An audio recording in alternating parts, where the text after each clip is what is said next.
Ladies and gentlemen, and welcome to the Hammerstein Ballroom at the Manhattan Center in New York City as Cedric Kushner Promotions presents the Heavyweight Explosion New York City 2000. This Heavyweight Explosion event is scheduled for 10 rounds. Your referee from New York City, Jim Senta.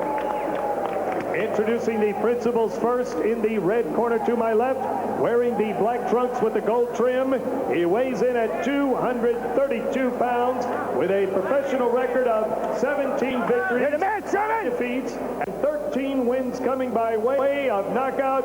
He comes from the sun and fun capital of the world, Miami Beach, Florida. Here is Sherman Tank Williams. His opponent in the blue corner, wearing the burgundy trunks with the white trim. He weighs in at 259 pounds. His professional record, 21 victories, 2 defeats, 2 draws, and 14 wins coming by way of knockout. He hails from West Patterson, New Jersey. Here is Jameel McCline. 10 rounds heavyweights. There you go then, Jameel McCline, big lad, 21 wins, 2 losses, 2 draws, 14 knockouts in action here against Sherman Williams. He's based now in Miami Beach, Florida, but comes from Las Vegas originally. Good record, 17 wins, 5 losses, and 13 knockouts. Good job. Doesn't appear to be a great deal between these two, record-wise. Well, there's not much to pick between them. I said the other day it's better to have been a has-been than a never was, but looking at these two, I think they are best described as never will be's.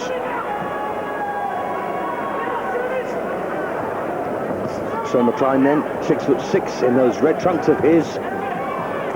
We've seen him a couple of times on Eurosport previously. We've also seen Sherman Williams as well. And as you can probably guess, Williams' best strategy is to try and get close here, mix it up on the inside.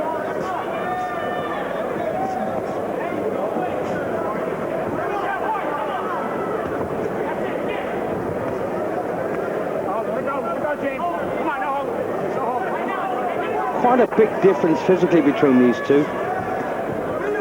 When they fought several of the same opponents and had about the same kind of success against them, so really difficult to pick between these two.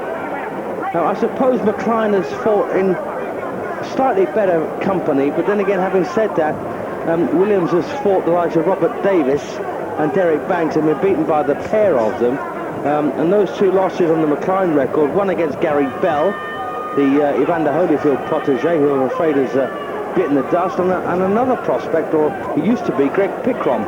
So, you know, 6 of one and half a dozen of the other, really. Let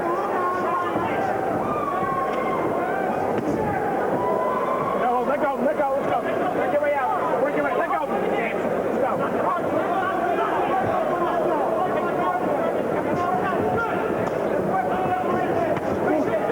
So it's that left jab then against the slightly busier attack here of Williams.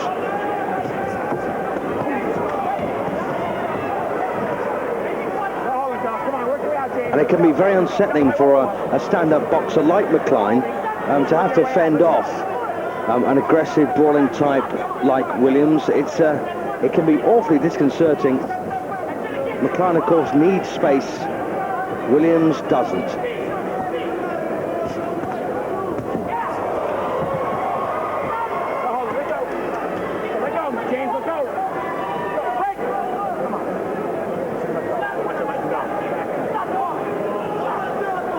McCline, of course, the local, almost, born in Port Jefferson, New York, so most of the support in the Hammerstein Ballroom is for him.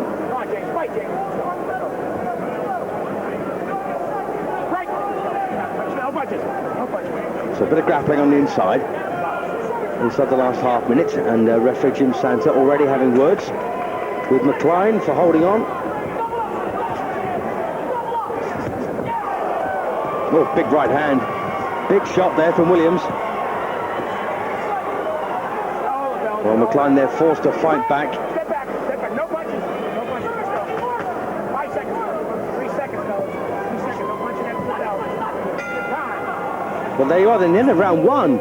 Not a great deal between them, but I think Sherman Williams would have taken that one. He was the aggressor throughout. And landed that one big punch, of course, that everybody saw. He comes in with the right hand, that's all he got to work with. When he comes in, both hands go up. Stay down here with him. Hit him from down here. Don't bring it on the outside of him. Bring it from in the center. Listen to me. Bring it from the center. He throws from the outside. Bring it with that jab. Double hard with that jab. Now, we picked something up in that round. You know what he's doing? He's doing some of this crap here. Okay? He's leaving that side. You double that jab. Start bringing that right hand. It doesn't always have to be looping. It can come straight. Mark? Yeah, feint the jab. Feint the jab. That hand's coming down here to the right. You come back with your right hand. Feint, overhand right. You're going to nail him with it every time. See the thing? Well, they are then a little listening on the corner and the tactics to follow. Here we go then for round two. So Sherman Williams there asking for a double jab. Not the easiest punch for a small man against a bigger fella. And they've also said, forget the right hand, that will come later. And I suppose McCline really, you know, his best bet is to keep this long.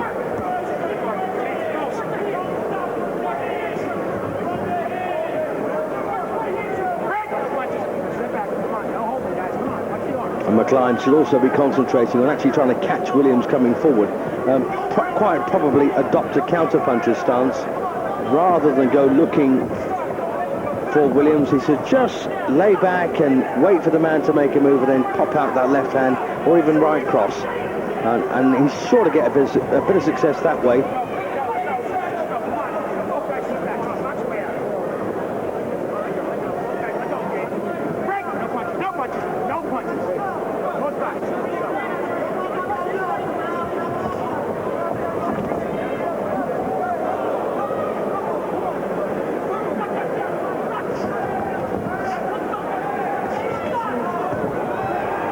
Once again, Williams there bowling that right hand, but that time it wasn't on target.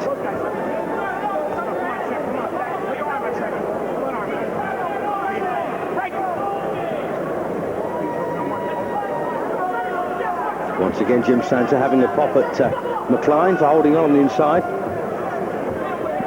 He really shouldn't be on the inside at all in this match. He should try and use his experience to keep this one long, like this.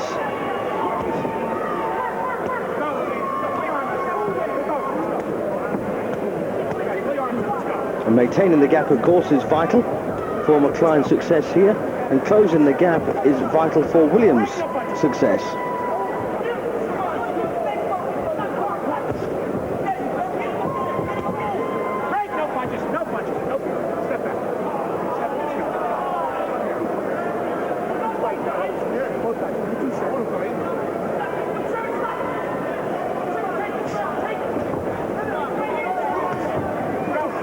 Certainly a better round this for McCline, although he's not sparkling by any means, is he? And they're leading all over Williams.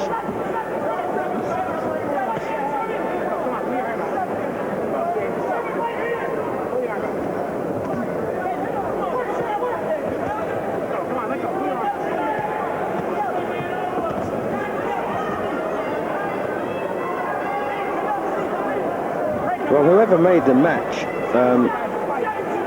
should take a pay cut. This is a poor pairing. It's one of those pairings, I'm afraid, that just doesn't work. Well, a decent left-right then from McCline on the bell, and he may have nicked that round. It was certainly better for him than the previous one, but nothing to write home about by any means. As I say, you get some matches where the fighters are made for each other, and others where they just, I'm afraid, they just don't gel. And this is one of those. No criticism, of course, intended at anybody, but the matchmaker really should have known better. They stay on the outside.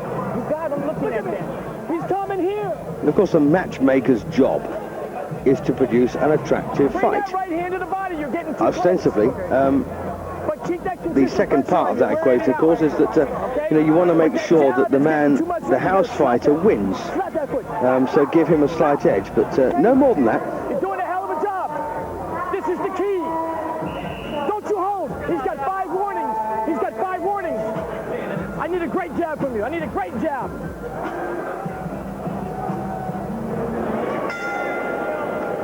So into round 3 then.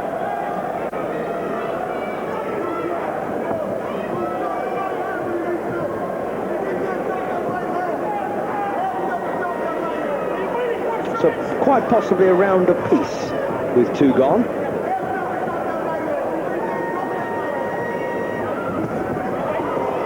And once again, in fact, it's odd that Williams should throw the left hand as McCline moved off to his own right, because a moment before he moved off to his left, when it would have been far more effective for Williams to throw the right cross, but, well, he just mistimed that one. We'll forgive him for that.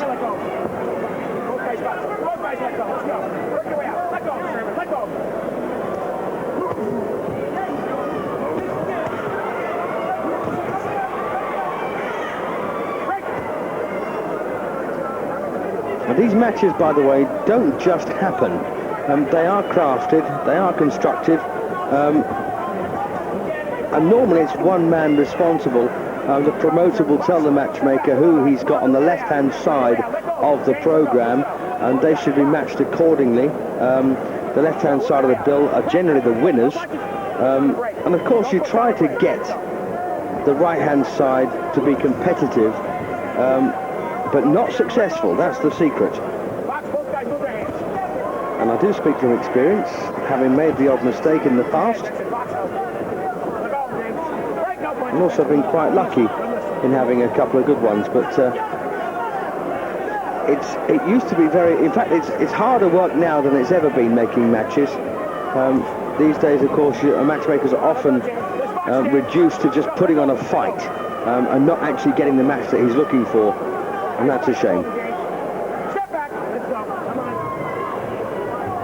Well, now Williams is as guilty as McCline of making this one look fairly tawdry at the moment. Williams has done very little in round 3.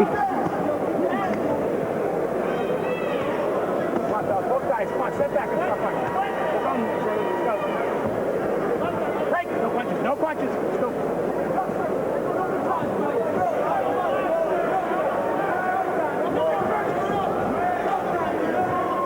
Of course, so many of you think that being the aggressor is what counts in American rings, but of course it only counts if it's effective aggression.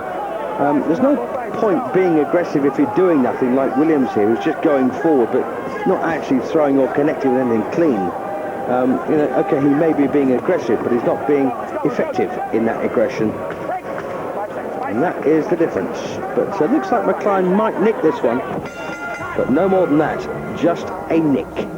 So 1 round in front, 3 gone.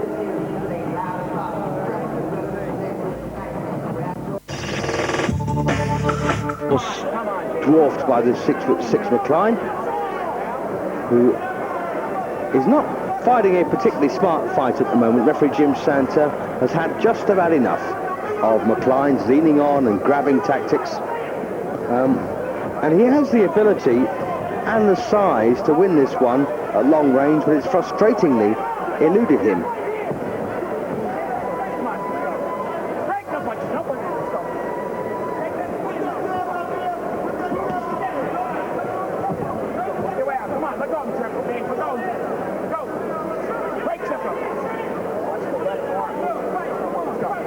And this reminds me of a cruiserweight 10-rounder I saw, unfortunately, many years ago. In fact, probably about 1987 or 1988, Sammy Reeson against Roy Smith. If anyone was there and saw that fight, you'll know what I mean. Sorry, boys, but still one of those awful stains on my memory, I'm afraid. Others I could mention.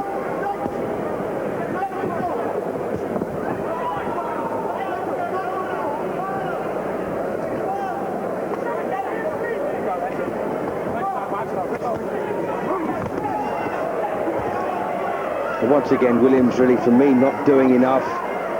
Clean scoring on the inside. Okay, he's getting there, but that's about it, really.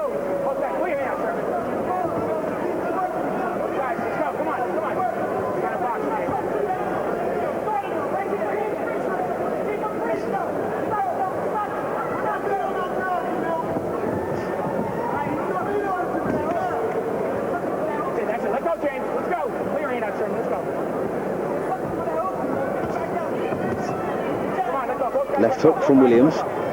Probably the first clean punch of the round, in fact, from him. And referee Jim Santa really is letting these two get away with absolute murder. You know, and the problem is with the referee who issues warning after warning after warning. If there's no punitive action taken, you know, it's like a dog with no teeth, really, and a complete waste of breath. He owes it to the audience to make sure that this one turns out better than it has. And if that means deducting points, then so be it.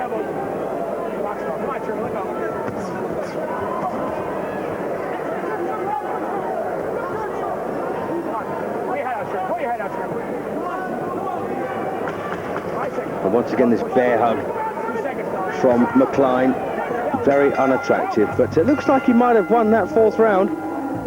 To be 2 points in front now, 39-37. That's only my opinion, of course. Just remind you, by the way, if you want to know anything about the scheduling, boxing or any other sport on Eurosport, log on to one of the best websites there is currently available. If not the best for sport, Eurosport.com is the place to go to.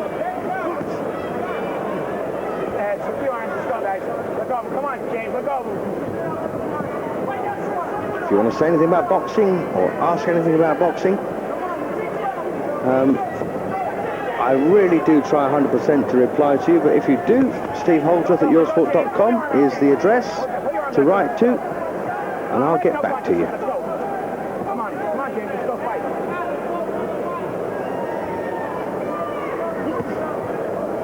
I'm just wondering whether Jameel McCline is getting a bit fed up of referee Santa keep calling him James. His name most certainly is not James. Don't put your head there in this fight, okay? I've seen better refereeing assignments, I'm afraid, than this. But then again, I suppose there's three people out there to blame for this lack of spectacle. That's it, back goes, let's go. That's it. Break, no punches, no punches, okay? No punches, just go, put your head out. You got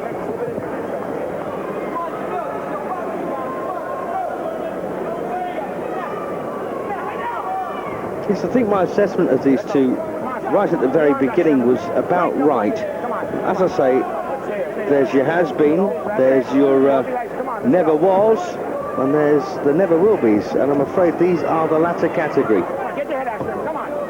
McCline now 30 years of age, and Williams, well, he's only 27, but he's not a great puncher, and he's not very big, which augurs quite poorly, in fact, for his future. He's only been beaten 5 times so far, only one of them by stoppage, that by Robert Davis. Lost his debut. Watch this arm, okay?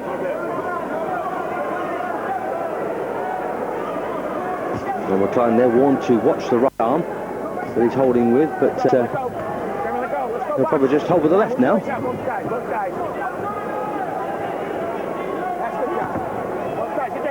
Very ineffectual work this by Williams, putting his own head under the arm there of McCline, just to try and make Jameel look bad, as if he could look any worse. Let go, both guys, let go. Break, no punches, no punches. Turn around, let's go. No punches. James, turn around, protect yourself, let's go.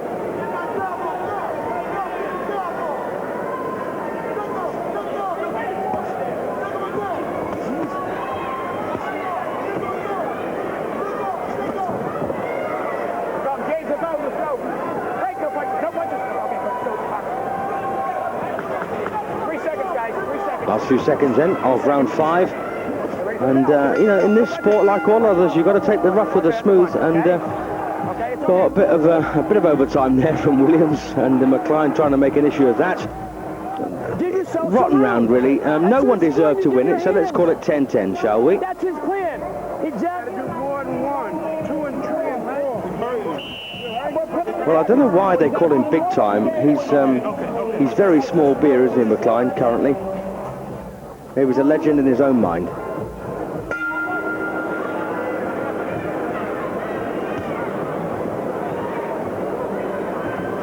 Halfway point then, 5 rounds gone, 5 to go. This is the 6th, of course.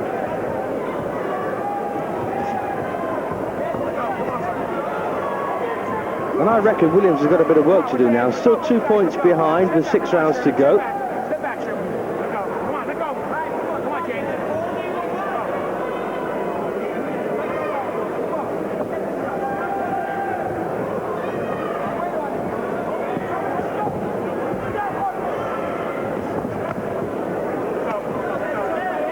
Break no punches. Let's go. Step back, let's go.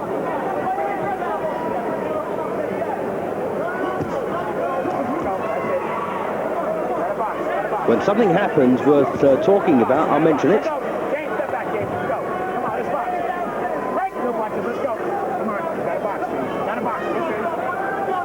Actually, that's a pretty poor policy to adopt, because I'll probably end up saying nothing for the rest of the night. So anyway, at least one good thing about McCline in this round anyway, he's actually decided to use that right hand as a punch rather than just something to hang on with.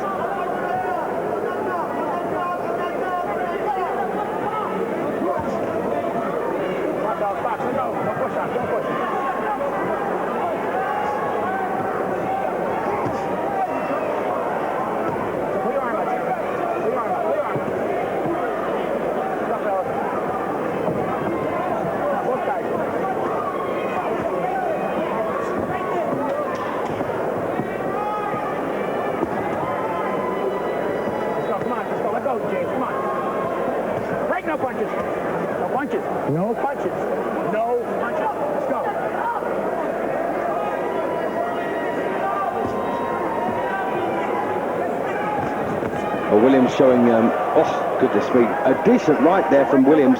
Probably the best punch of the fight so far from Sherman Williams. But I was about to say, he's showing very little variety here. He's very predictable.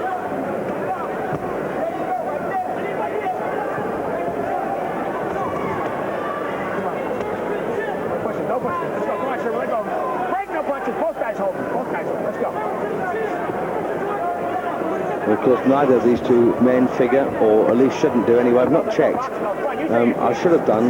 The Independent World Boxing rankings probably wouldn't have these two in the top 500. So no point in me looking. At least I would hope they haven't.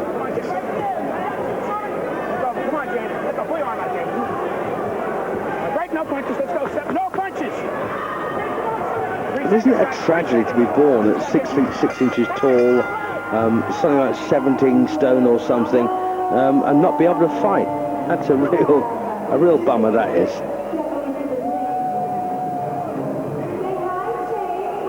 Well, that's undoubtedly McCline's round. 3 points in front now. 4 rounds to go on my book. Of course, the leading heavyweight currently out there is Lennox Lewis. And I just don't know who's going to come up behind and take over the mantle. I have no idea. Answers on a, no, not answers on the postcard. If you know the answer to that, I'd love to hear from you. Steve Holt of the course at Eurosport.com. Just right there, and let me know who the next big one is. Forget the Klitschko's, and there's, well, he thought at one point he'd go up a weight to heavyweight and make a name for himself. I don't think so. That's Roy Jones, of course, the reigning light heavyweight champion, with our promoter Cedric Kushner. You know, he had pretensions of going up to the heavyweight division, but I don't think he's capable of doing that sort of move. Not unless it's against guys like this, but then it would be ridiculous, wouldn't it?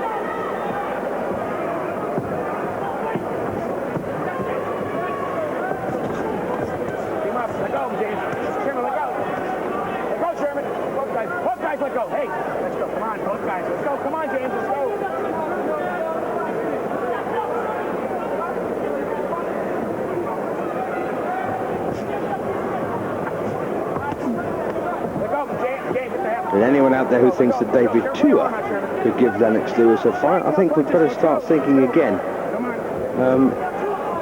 Almost nothing coming through, and that's a tragedy for heavyweight boxing. But what it does do, or what it should do anyway, is put the perspective onto the lower weights, the middleweight. In fact, I like anything from feather to super middle will do for me. You know, there are some very attractive fighters around those weights. But unfortunately, most people judge the state of boxing on the state of the heavyweights, and I'm afraid the state of the heavyweights currently augurs very badly for the sport generally. Shane. Oh, absolutely. Not just the best heavyweight in New York, but the best heavyweight in the country, and then thereafter the world. That's my dream. Me and my manager, Alan Worth, we always talk about it. You know, this game is too tough to be in, to just be a contender. You know, it's just too tough. You know, I could just go get a job somewhere that didn't risk one for the day. Hey, Jameel, go get a job.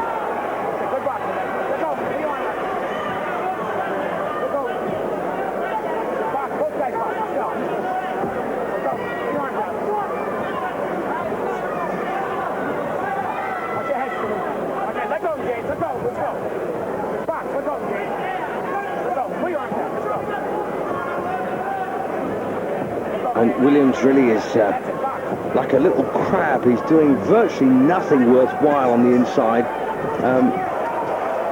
But once again, a reasonable punch coming in from Williams. He might actually be nicking this round because he's actually preventing McCline from doing anything at all, except hang on and try and shove him off. If the former doesn't work, try the latter.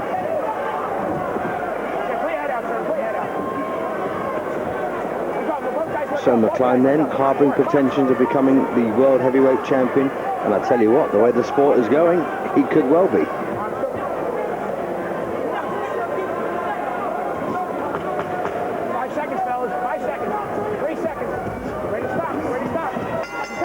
Well, let's give the round to Williams. Yeah, I've got no problem with giving that round to Williams. So 2 points behind now.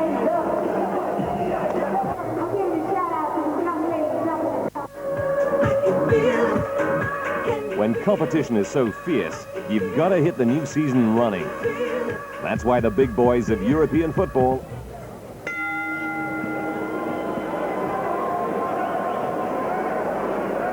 So Jameel McCline,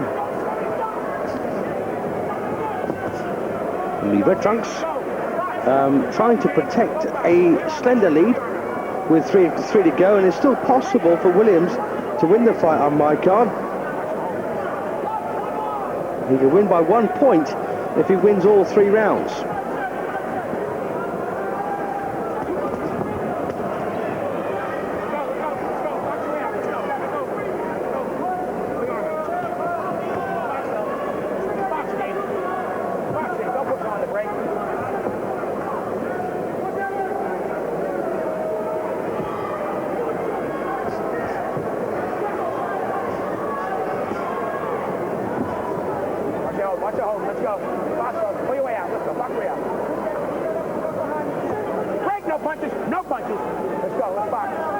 And it's been almost a pacifist dream, this fight, because I mean, the amount of clean punches that have landed, you could probably count on one hand.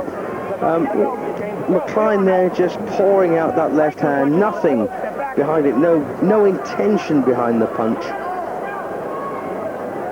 And lots of bluff and bluster from Sherman Williams, but nothing really effective from him either. Now, that's enough of me carping on about their deficiencies. Let's talk about the good things about these two men. Give me a minute, I'll try and think of something. No, failed. Right, so let's go back to the bad things. No. I'll tell you one thing that they have done that they should be applauded for. You know, it takes a great deal of training to do 10 3-minute rounds. You know, when it's serious. Terribly hard work.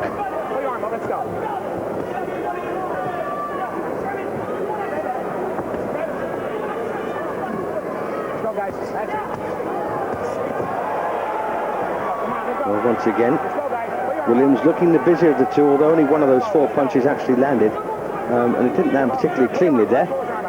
But of course, you know, the look is everything, and if McCline doesn't look like he's busy enough, or doesn't look like he's winning the round, then Williams will take it off him. If the judges see fit, of course. Pull your arm down. Let go, Sherman. Let go. Hey, let's go. Don't push on the brake. Like I say again. Once again, no doubt about it, Williams is the busier. And the work rate now of McCline has dropped rather dramatically. who did flatter around about round 5 when he came out and started using both hands for the first time in the fight. Well, I hope he doesn't feel too good about himself. We got to work it. We got to steal this. We got to steal this, bro. You look good in the rounds. It's going a good fight. You don't want it as close as it looks now. So you got to take these 2 rounds. We got to take these 2 rounds. You hear what I'm saying? Well, he's 1 point in front on my card with 2 rounds to go. So it's feasible that Williams could actually do this. What hand are we want you working? You threw 1 left hook. I want you to jab your way in. I want you to throw a right hand to the side of the body, right here. And come hard with the left hand. Don't fall in and don't give him your hand. If you win this 2 rounds... Well, we've got round 9 coming up now, the penultimate round of this cracking venue, by the way, in Manhattan. It's a very intimate venue. Everyone gets a good view. So, McCline then in the red. A diminishing lead, as far as I'm concerned. 77-76 in front, with 2 to go. And undoubtedly, Williams has come on a wee bit since the halfway point, but always been fighting a losing battle. But McCline's activity has dropped, so Williams in with a chance. Come on, let go. Sherman, let go. Put your arms back, James. Let's box both guys. Let's go, Sherman. Let go, Sherman. Box, Sherman. Break, no punches, no punches.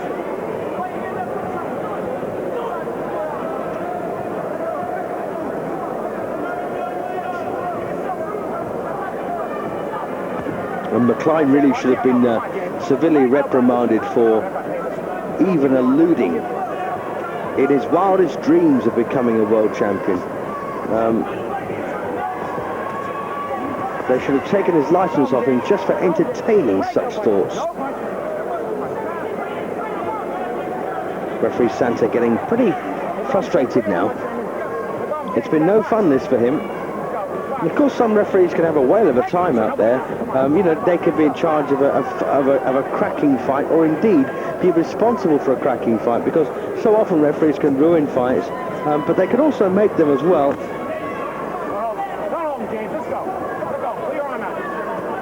And this has been a bit of a hoary ride, I think, for Jim Santa.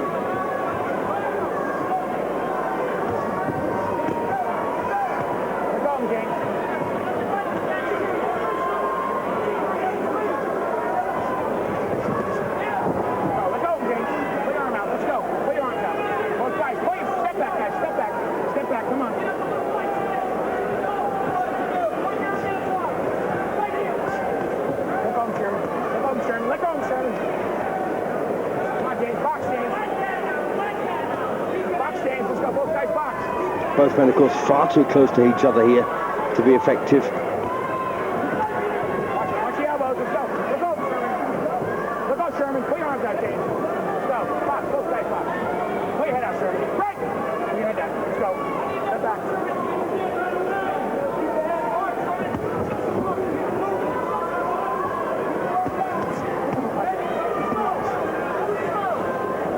And you've got to wonder how between them they've scored 27 knockouts. It's quite incredible, really. I mean, when you think of the standard of the men they must have come up against, to have registered that sort of victory is really beyond the pale. It's doesn't bear thinking about, does it? As once again, looks like Williams might just have won the 9th. Well, it looks like it's level now on my card, 86 points each, with a round to go. And it's all there for the taking now, and Williams, of course, is finishing much better. You see that? 10th round. Do you understand me? You've got to drop his ass now. But if you go in here and hold him, if you go hold him, you ain't going to get it. We're not going to get it. You understand me?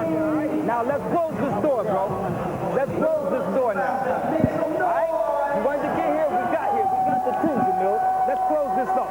Let's close it up, bro. We got to close this up, okay? Suck it up and do your drills now. The drills we've been working on is what you do now. Do your drills now. What drills are they? bizarre comments often from corner men. Here we go then for the 10th and final round. And it all seems like this one started so long ago.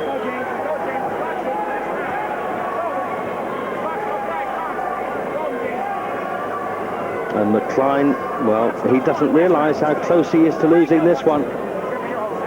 In fact, it's there for the taking. Winner of the final round can take the verdict as far as I'm concerned. 86 points apiece on my card. 1 round level and 4 each after 9.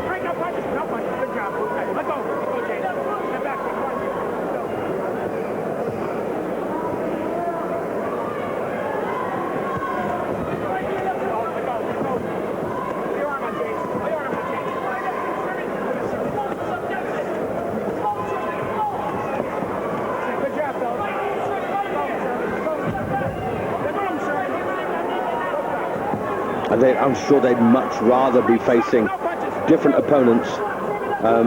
These two really a complete clash of styles, and a real shame, because against anybody else it may have been good to watch.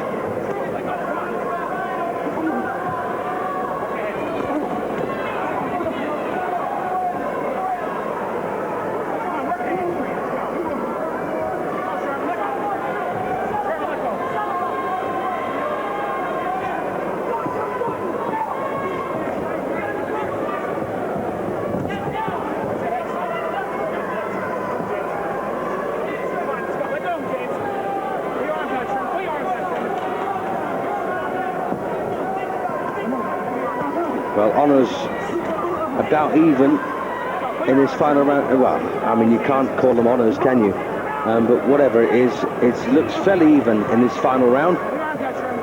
At the moment, anyway, there's a minute to go.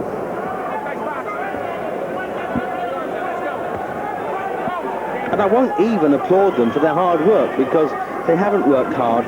They've worked hard at spoiling, and they haven't worked hard at doing what they should be doing. So no applause there, but you know, let's not knock them too much, because as I say, it takes a great deal to get into shape to do 10 rounds like this, just to stand there for 10 rounds, let alone get hit for 10, although not hit very often and not hit very well. You know, that takes some doing. Well, there's nothing between them here in the final round. I suppose you could give it to Williams, because he's taking the fight to McCline all the time. And he's really kept up this momentum the last 3 or 4 rounds. So maybe Williams might be nicking this one now. Which will mean 96.95 on my card for him. But down to 3 ringside judges, of course. Well, not a great deal to celebrate there, I'm afraid. I know. But guess what? You did what you think you couldn't do. You didn't know what you had 10 rounds. Well, I wonder how many real fighters that that corner have actually seen. Rather bizarre comments throughout. Anyway, I don't suppose anyone particularly cares who's won or lost this one, to be quite honest with you. Fairly pathetic 10-rounder. But for my money, for what it's worth, I've got Williams winning by a point, 96-95. I wonder how you've seen it at home. Hopefully not too differently from that.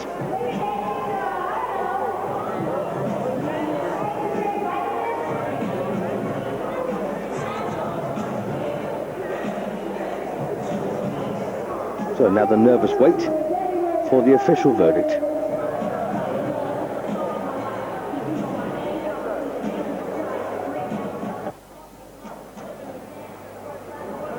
So who for you, McCline or Williams?